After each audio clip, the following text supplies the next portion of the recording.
नमस्कार, grand news network में आप सभी का स्वागत है और मैं हूं आपके साथ सीमा। चलिए अब एक नजर डाल लेते हैं आज की ताजा खबरों की ओर। शहर में पीलिया और डायरिया के मामलों में अचानक आई तेजी ने स्वास्थ्य विभाग की चिंता बढ़ा दी है।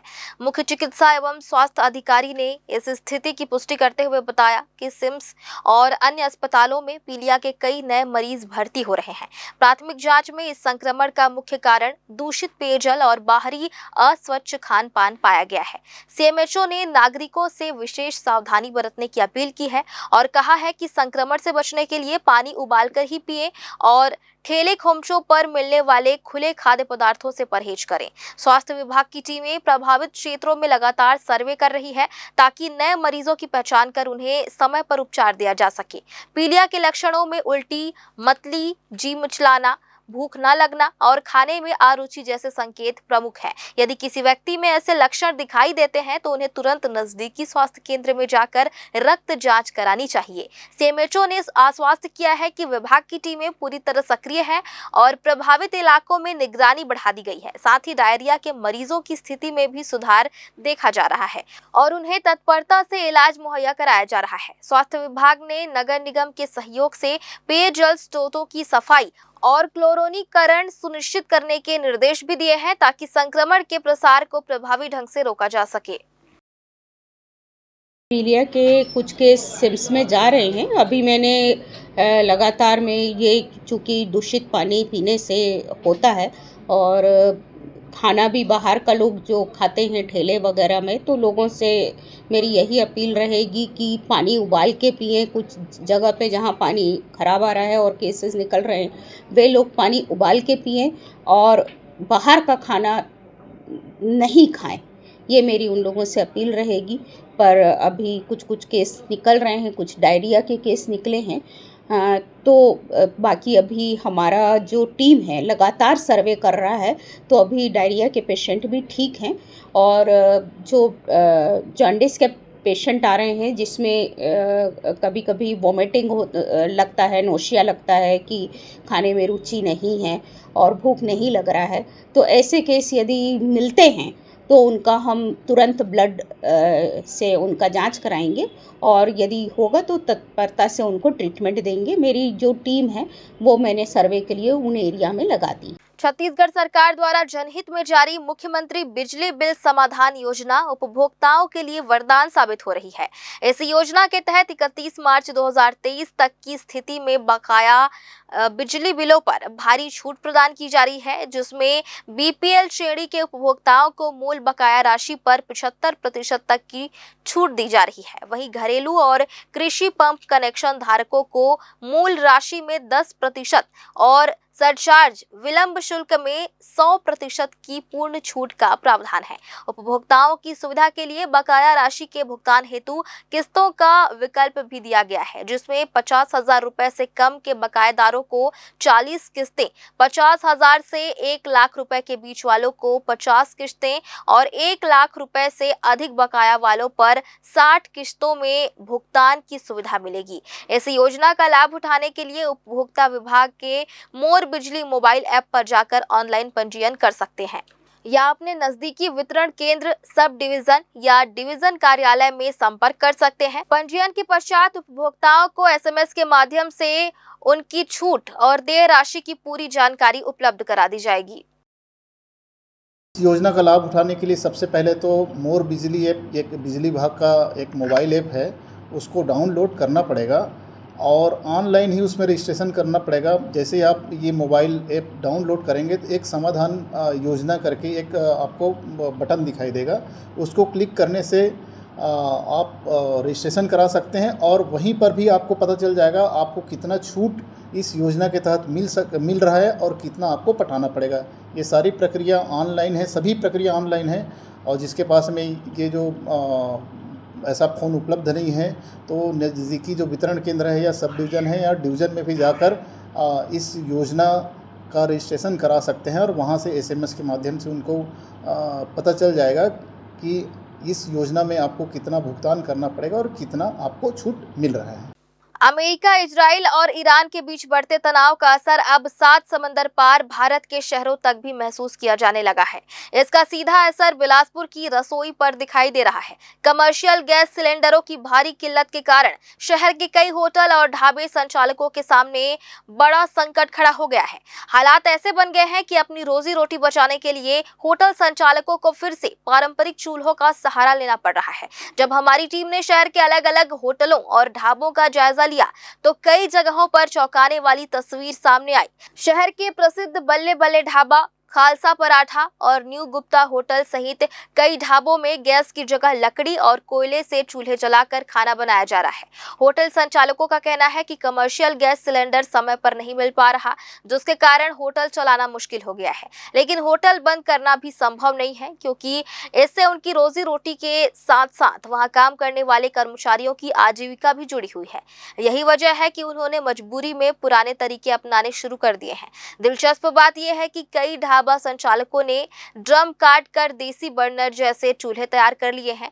कुछ जगहों पर इन चूल्हों में ब्लोअर या पंखे भी लगाए गए हैं ताकि आग तेज जले और खाना जल्दी पक सके। हालांकि गैस की तुलना में इन चूल्हों पर खाना बनाने में ज्यादा समय लगता है, लेकिन फिलहाल यही जुगाड़ होटल और ढाबा संचालकों के लिए सहारा बन गया है। 28 को अपना प्रोग्राम हो गया, 2 तारीख से लगा रहे लगभग क्या कैसे कटवा आपने ड्रम से? एजुकेशन वाले के यहाँ लेके गए, एक ड्रम को 2 टुकड़ा किया और होल कर उसमें लोहे की राड बिछा के जाली बना दिया, उसी में जला दिया। कितना पैसा दिया आपसे? पूरे ड्रम का कितना कॉस्ट पड़ा एक ड्रम का? ड्रम अलग से खरीदा 800 का और 2 टो भट्टी बनाने का 3000। इधर उतना नहीं लगता।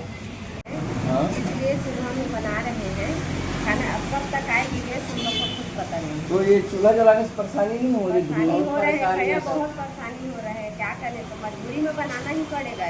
कितना बल्ले बल्ले होता कितना दिन से गैस खत्म हो गई? अभी 1 हफ्ता हो गया सर। और पता किया गैस के बारे में मार्केट? पता किए हैं लेकिन मिल ही नहीं रहा है गैस अभी।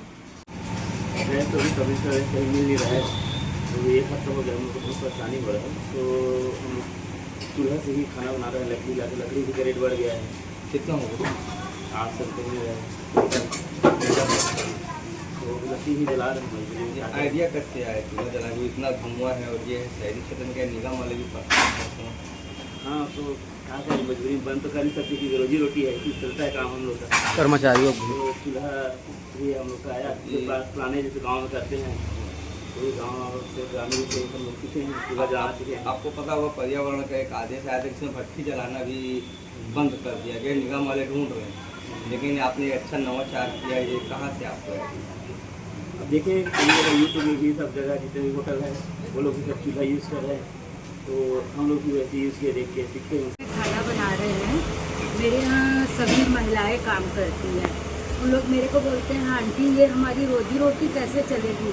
तो मैं बोली कि हम लोग लेडीज़ हैं, महिला हैं, हमें भगवान ने इतनी शक्ति दी है, हमारी रोजी रोटी चलेगी और हम सबको खाना खिलाएंगे। इसलिए हम 3-3 चूल्हे में खाना बना के सबको खिला रहे हैं। शुद्ध खाना, घर का खाना, देसी खाना। आंटी गैस कब खत्म हुआ? हमारे यहाँ 4-5 दिन हो गया खत्म हुआ। आपने पता किया था एजेंसी में, क्या कहा? अभी तो फिलहाल मिल नहीं रहा है गैस। 1 हफ्ता हो गया सर, पूरा गैस मिल ही नहीं रहा है, पूरा आपकी काम देखना पूरा हो गया, कब तक आएगा ना कब तक आएगा, बड़ा परेशानी दे रहे हैं। छत्तीसगढ़ कर्मचारी अधिकारी फेडरेशन ने अपनी लंबित मांगों को लेकर 18 मार्च को प्रदेश भर में आंदोलन करने का निर्णय लिया है। फेडरेशन के आह्वान पर सभी विभागों के कर्मचारी उस दिन भोजन अवकाश के दौरान धरना प्रदर्शन करेंगे और अपनी मांगों को लेकर मुख्यमंत्री के नाम ज्ञापन सौंपेंगे। फेडरेशन ने 18 मार्च को प्रदेश भर के जिला और ब्लॉक मुख्यालयों में भोजन अवकाश के दौरान शांतिपूर्ण प्रदर्शन करने की घोषणा की है। इस दौरान कर्मचारी अपनी 11 सूत्रीय मांगों मांगों को लेकर मुख्यमंत्री के नाम ज्ञापन सौंपेंगे। फेडरेशन के पदाधिकारियों के अनुसार कर्मचारियों की लंबे समय से कई मांगे लंबित है, जिन पर अब तक ठोस निर्णय नहीं लिया गया है। प्रमुख मांगों में पुरानी पेंशन योजना का निर्धारण, मोबाइल ऐप के माध्यम से उपस्थिति दर्ज करने की व्यवस्था पर पुनर्विचार, विभिन्न भत्तों में संशोधन और सेवा से जुड़े अन्य मुद्दे शामिल हैं। आंदोलन को सफल बनाने के लिए फेडरेशन द्वारा सभी विभागों में सूचना भेज दी गई है और कर्मचारियों से अधिक संख्या में शामिल होने की अपील की गई है। पदाधिकारियों का कहना है कि यह आंदोलन पूरी तरह शांतिपूर्ण रहेगा और कर्मचारियों की समस्याओं को सरकार तक पहुंचाने का प्रयास किया जाएगा। फेडरेशन ने उम्मीद जताई है कि सरकार उनकी मांगों पर गंभीरता से विचार करेगी और जल्द ही सकारात्मक निर्णय लेगी। इस राज्य शासन के गठन के बाद से हम लोग जो है तो अपनी डीए, महंगाई भत्ता, पेंशन प्रकरण, नियमितीकरण और कई ऐसे मुद्दे 14 सूत्री मांगे थी, उसके बारे में शासन का ध्यान आकृष्ट कर रहे थे। अभी उसमें से 2-3 मांगे शासन ने स्वीकार कर ली हैं, फिर भी 11 मांगे अभी भी हम लोगों की जो बकाया हैं उसके बारे में राज्य शासन का पूरा ध्यान आकृष्ट करने के लिए 18 तारीख को माननीय मुख्य सचिव और माननीय मुख्यमंत्री जी के नाम पर ज्ञापन जो प्रस्तुत करने वाले हैं। विधानसभा में हम लोगों को उम्मीद थी कि माननीय ओपी चौधरी जी हमारे 11 सूत्री मांगों पे वित्त मंत्री जी कुछ अपना पिटारा खोलेंगे। उन्होंने एक सूत्र हमारी मांग को पूर्ण किया, उसमें कैशलेस चिकित्सा, जिसके लिए कर्मचारी अधिकारी फेडरेशन उनका हार्दिक धन्यवाद देता है। परंतु 11 सूत्री मांगे थी हमारी। 11 सूत्री में एरियस हो गया, डीए हो गया, प्लस 4 स्तरीय वेतनमान, 300 दिन अर्जित अवकाश और अवकाश नकदीकरण और हमारे अनुकंपा नियुक्ति के बच्चे जितने हैं उनके 10% सीलिंग सहित हमारी 10-11 सूत्री मांगे हैं, जिसपे मुख्यमंत्री जी का बजट में कोई भी प्रावधान उन्होंने नहीं किया। तो जिसके विरोध स्वरूप हम लोग 18 तारीख को पूरे प्रदेश भर में प्रदर्शन करेंगे, पूरे जिला मुख्यालयों में, और सरकार से निवेदन करेंगे कि हमारी मांगे पूर्ण करें। प्रांतीय निकाय के आह्वान पर 11 सूत्री मांगों को लेकर के पूरे प्रदेश भर के लगभग 5.5 लाख से अधिक अधिकारी कर्मचारी व्यथित होकर के जो पुरानी हमारी मांगे थी वो पूरी नहीं हो पाई है, और एक कैशलेस जो सुविधा थी जिसको बजट में शामिल किया गया 100 करोड़ रुपए का, लेकिन अभी भी उसके लिए 1 अप्रैल से लागू होने कोई दिशा निर्देश मिल नहीं रहा है। तो निश्चित रूप से पूरे कर्मचारी जगत में एक हताशा और निराशा का वातावरण है, और इसको लेकर के माननीय कमल वर्मा जी के द्वारा एक भोजनावकाश में पुनः आंदोलन की शुरुआत करने की नींव रख रहे हैं। छत्तीसगढ़ विधानसभा के बजट सत्र के दौरान 12वीं बोर्ड परीक्षा के हिंदी पेपर लीक होने का मामला सदन में जोर शोर से गूंजा। कांग्रेस विधायक देवेंद्र यादव ने इस मुद्दे को उठाते हुए प्रदेश की शिक्षा व्यवस्था पर गंभीर सवाल खड़े किए और पूरे मामले की निष्पक्ष जांच की मांग की। मीडिया से बातचीत करते हुए देवेंद्र यादव ने कहा कि प्रदेश की स्कूली शिक्षा व्यवस्था पहले से ही कई मुद्दों को लेकर चर्चा में है और अब 12वीं के हिंदी पेपर के लीक होने की खबर सामने आना बेहद चिंताजनक है। उन्होंने आरोप लगाया कि कुछ लोगों द्वारा पेपर लीक कर चुनिंदा छात्रों को फायदा पहुंचाने की कोशिश की गई है। उन्होंने यह भी कहा कि सामने आ रही जानकारी के अनुसार सिर्फ एक विषय ही नहीं बल्कि अन्य विषयों के पेपर लीक होने की भी आशंका जताई जा रही है। ऐसे में पूरे मामले की गहराई से जांच होना बेहद जरूरी है। कांग्रेस विधायक ने सरकार और शिक्षा मंत्री से मांग की कि मामले में तुरंत एफआईआर दर्ज कर निष्पक्ष जांच कराई जाए और दोषियों के खिलाफ कड़ी कार्रवाई की जाए। वहीं इस पूरे मामले पर प्रतिक्रिया देते हुए स्कूल शिक्षा मंत्री गजेंद्र यादव ने पेपर लीक की बात से इनकार किया है। उन्होंने कहा कि एक छात्र संगठन द्वारा आधी रात को कुछ प्रश्न व्हाट्सएप ग्रुप में वायरल किए गए थे। मामले की जांच के लिए माध्यमिक शिक्षा मंडल को निर्देश दिए गए हैं। जांच में दोषी पाए जाने पर सख्त कार्रवाई की जाएगी। प्रदेश के अंदर स्कूली शिक्षा का बुरा हाल है। ये बात जनचर्चा में है कि 12वीं का हिंदी का पेपर लीक हुआ है और ये पेपर लीक कुछ बच्चों को फ़ायदा पहुंचाने के लिए, कुछ लोगों को फ़ायदा पहुंचाने के लिए किया गया है। जो जानकारियां आ रही है अभी तो 1-2 विषय की आ रही है, न जाने कितने विषय या हर विषय का पेपर लीक हो रहा है, ये जांच का विषय है। इस पर सरकार से, शिक्षा मंत्री से ये अपील करता हूं कि इस पे एफआईआर की जाए और जांच करके जो भी दोषी हैं उन लोगों को जनता के सामने सच्चाई सरकार द्वारा, विभाग द्वारा प्रस्तुत की जानी चाहिए।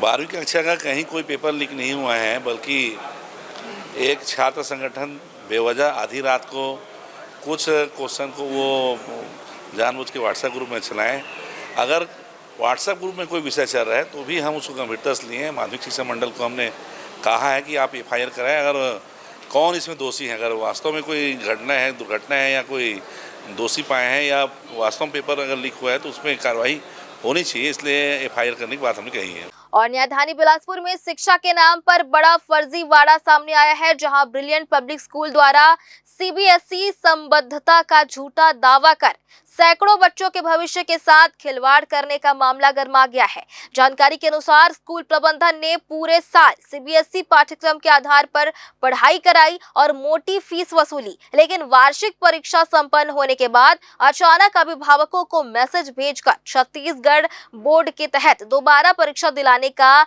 तुगलकी फरमान जारी कर दिया। इस विश्वासघात से आक्रोशित सैकड़ों पालकों और विद्यार्थियों ने सोमवार सुबह कलेक्ट्रेट पहुंचकर कलेक्टर को ज्ञापन सौंपा और जब ठोस समाधान नहीं निकला तो रात होते होते यह गुस्सा सड़क पर उतर आया। उग्र प्रदर्शनकारियों ने स्कूल मुख्यालय, कलेक्टर बंगले के पास और सिविल लाइन थाने का घेराव कर जमकर नारेबाजी की, जिससे शहर में तनाव और जाम की स्थिति निर्मित हो गई। अभिभावकों का सीधा आरोप है कि स्कूल ने धोखाधड़ी कर बच्चों का साल बर्बाद किया है और अब अपनी गलती छिपाने के लिए उन पर मानसिक दबाव बनाया जा रहा है। मौके पर पहुंची पुलिस और प्रशासन की टीम ने स्थिति को नियंत्रित करने की कोशिश की। वहीं पीड़ितों ने स्कूल प्रबंधन के खिलाफ तत्काल एफआईआर दर्ज करने और कड़ी दंडात्मक कार्रवाई की मांग की है। जिला शिक्षा विभाग की कार्यप्रणाली पर भी गंभीर सवाल खड़े हो रहे हैं कि आखिर जिला मुख्यालय में इतने बड़े स्तर पर बिना मान्यता के यह गोरख धंधा कैसे फल फूल रहा था। यही सवाल हमारा भी है कि जब तक 8वीं में हमारे को सीजी से कराया जा रहा है, अभी तक सीबीएसई पढ़ाया गया, आज कल एग्जाम देंगे तो बच्चे क्या पढ़ के एग्जाम देंगे इसका भी कुछ वो बताया नहीं जा रहा है। बताया गया तो 2 टर्म बताया जा रहा है कि दूसरे टर्म में आप एग्जाम दे दीजिए, उसमें फिर कौन सी बुक्स कर पढ़ेगा बच्चा, क्या करेगा, उसका कोई आंसर नहीं है इनके पास में। और फिर उसके बाद सीबीएसई पढ़ता हुआ बच्चा सीजी का वो लेके जाएगा, आगे फिर उसको सीबीएसई कंटिन्यू करना है, उसका क्या होना है, कोई आंसर नहीं है। इनको अगर सीजी करवाना था, जब इनके ऊपर केस चल रहा था तो इसको 4 साल 5 साल पहले, ऐसा तो नहीं इनको कि 4 महीना पहले या 2 महीने पहले दिया होगा, इनको जैसे भी दिया था तो इन्होंने सीजी करवाना था ना भाई। और एकदम एंड वक्त में अब बच्चों को बोल रहे तो बच्चे का भविष्य खराब हो जाएगा है। और इन्होंने जैसे अभी भी 27 तारीख को हम लोग को इन्होंने बुलाया, मैडम ने, प्रिंसिपल मैडम ने हमसे साफ साफ स्पष्ट कहा कि आपको सीबीएसई पैटर्न का आपको रिजल्ट दिया जाएगा, आप निश्चित कर रही है, आपको कोई दिक्कत नहीं आएगी। अगर प्रशासन से अगर फोन भी आती है तो आप यही कहना कि हमारा बच्चा सीबीएसई पढ़ाई कर चुका है तो सीजी का पढ़ाई कैसे करके पेपर दे, समझे। और उसके बाद उन्होंने आश्वासन दिया, आश्वासन देने के बाद हम दोस्त ठीक चलो भाई, उन्होंने आश्वासन दिया, हम उनके बातों पे अमल किया। अब उसका देने वक्त रात के अचानक कोई कब कहाँ है, कोई कहाँ जाने वाला, कोई किसका है, तो वो कैसे देगा। और जब पढ़ाई भैया ने जो कहा वो कैसे पेपर देगा, वही मैं उन्होंने भैया ने जो कहा ना कलेक्टर महोदय से, हम भी निवेदन करते हैं कि हमारे बच्चों का भविष्य को खराब न किया जाए। आज हमको 1 घंटे पहले बोला जा रहा है कि कल से आपके बच्चे का सीजी का एग्जाम है, जबकि हमारे सारे बच्चे सीबीएसई का एग्जाम दे चुके हैं, पेपर ओपन हो चुका है, 20 तारीख को 27 को हमको रिजल्ट मिलना है। हम सीजी में नहीं पढ़ाना चाहते थे बच्चों को, इसलिए हम सीबीएसई में डाले। अब हमको सीजी रिजल्ट नहीं चाहिए, हमसे सिर्फ एक मांग है स्कूल से कि वो अपने बहतरई ब्रांच से हमको अपने सीबीएसई का मार्कशीट और टीसी दे दे हमारे बच्चों के लिए, क्योंकि हम सीबीएसई का ऑलरेडी फीस भर चुके हैं। तो हम लोग को बस रिजल्ट चाहिए इनसे सीबीएसई का। हमको स्कूल से कोई शिकायत नहीं है, स्कूल प्रबंधन कुछ भी करे, वो डीओ ऑफिस को क्या जवाब देता है सर, हमको कोई मतलब नहीं है। हमको सीबीएसई का रिजल्ट चाहिए, हमको सीबीएसई टीसी चाहिए, क्योंकि हमने फीस सीबीएसई का दिया हुआ है। अगर उन लोग का स्कूल सीजी था तो उनको सीजी बोर्ड एग्जाम दिलवानी थी, ये उनको पता था ना, तो ये प्रिपरेशन उनको पहले करवानी चाहिए थी। 1 दिन पहले क्यों बताया जा रहा है हमको? वो पहले आपको अभी 8 बजे हमको मैसेज आया है कि सुबह को 9 बजे आपके बच्चों की एग्जाम है, वो भी पहला पेपर मैथ्स का है, कैसे देंगे बच्चे वो बताओ। कि हम लोग ये सोच के एडमिशन कराए थे हमारे बच्चे का कि ये सीबीएसई स्कूल है। हमारा बच्चा नर्सरी से लेके 8th क्लास तक यहीं पे पढ़ रहा है। आज हमारे पास नोटिस आता है 8:15 बजे कि आपको कल सीजी बोर्ड में अपने बच्चे को एग्ज़ाम दिलवाना है। इसके पहले हम लोग को पीटीएम में बुलाया गया है और उन्होंने ये कहा है कि आपका बच्चा एग्ज़ाम नहीं भी दिलाएगा चलेगा, हमारे स्कूल का एग्ज़ाम हो चुका है। लेकिन आज हमारे पास नया नोटिस आता है क्लासरूम ऐप में, जो स्कूल द्वारा ही बनाया गया है कि आपको एग्ज़ाम दिलाना है। कल एडमिट कार्ड आप वहीं से कलेक्ट करें और अपने बच्चे को वहाँ पर एग्ज़ाम दिलवाएं करके। इसमें ब्रिलियंट पब्लिक स्कूल जो व्यवहार बिहार है, इसमें कुछ पेरेंट्स आए थे। उनका ये बोलना था कि CBSE एफिलेटेड नहीं है वो स्कूल, और वहाँ CBSE पैटर्न पे ही पढ़ाई कराई जा रही है, जबकि उनको जो 5th में बच्चे हैं या 8th में बच्चे हैं उनको एग्ज़ाम्स भी देना है।